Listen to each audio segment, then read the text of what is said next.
If you are even a little serious about hybrid shooting, the upcoming Nikon Z6V is not a headline you can just scroll past.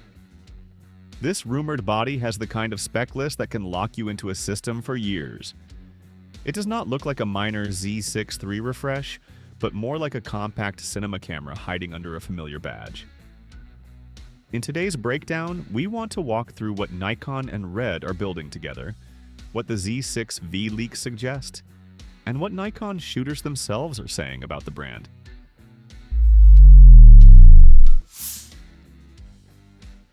The story really starts in 2024 when Nikon bought Red. For years, Nikon was the photography-first brand. Legendary glass, great DSLRs, decent video, but rarely the obvious choice for filmmakers. The Z Cinema project changes that. The Nikon ZR is the first proof of concept, packing a 24.5 megapixel, partially stacked full-frame sensor, red color science, internal 6K RAW and 32-bit float audio into a compact Z-mount body.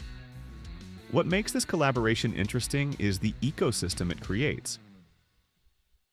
On one side, Red's Raptor and Komodo lines gain the Z-mount and access to the Nikkor Z lens lineup. On the other, Nikon bodies begin to inherit Red codecs, color pipelines, and post-production flexibility. In practical terms, footage from a ZR, a future Z6V, and a bigger Red body can live on the same timeline without hours of matching.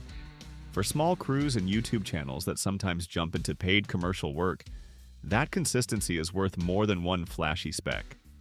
Now to the camera everyone is whispering about. The Nikon Z6V is widely described as a cinema edition spin on the Z6 III. It is expected to keep the same 24.5 megapixel, partially stacked sensor and Expeed 7 processor, but live in a body that leans harder into video. More mounting points, better heat management, and a control layout that favors record buttons, tally indicators, and video-centric dials over still shortcuts.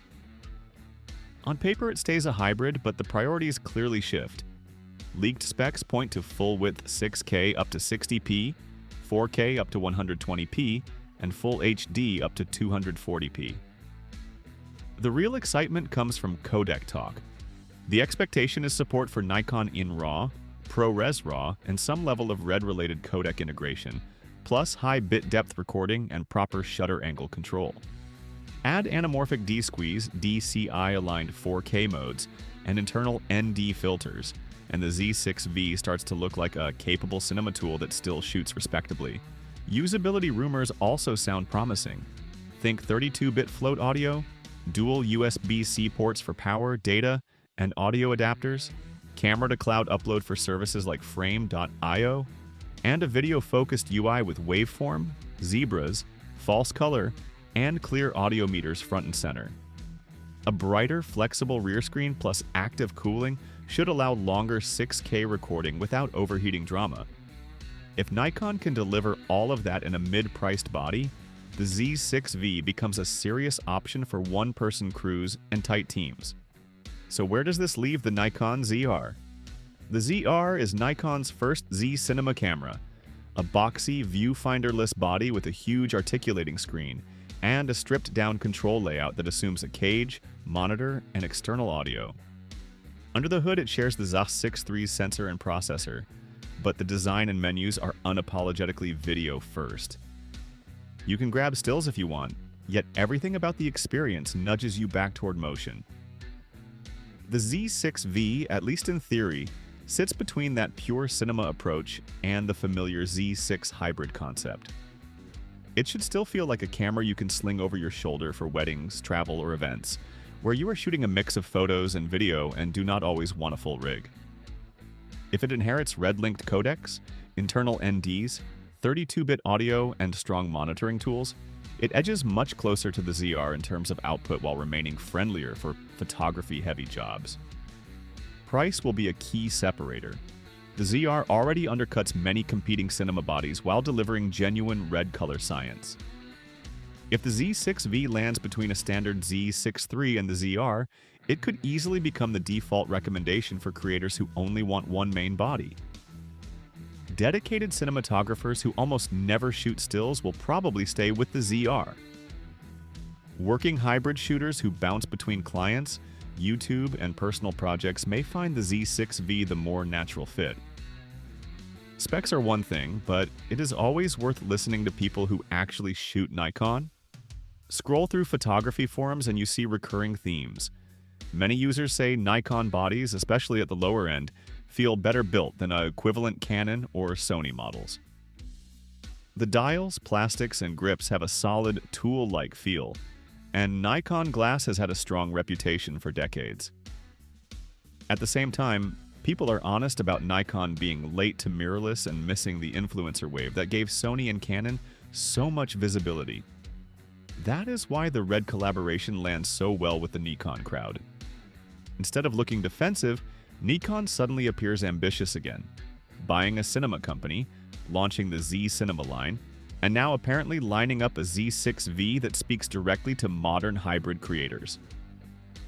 For longtime Nikon users who sat through years of Nikon is dead thumbnails on YouTube, this feels like a very different story. So is the Nikon Z6 V the final move? Probably not. In cameras, there is always something new around the corner. But it might be a defining move for a lot of us who want to pick a mount, buy one serious body, and stick with it.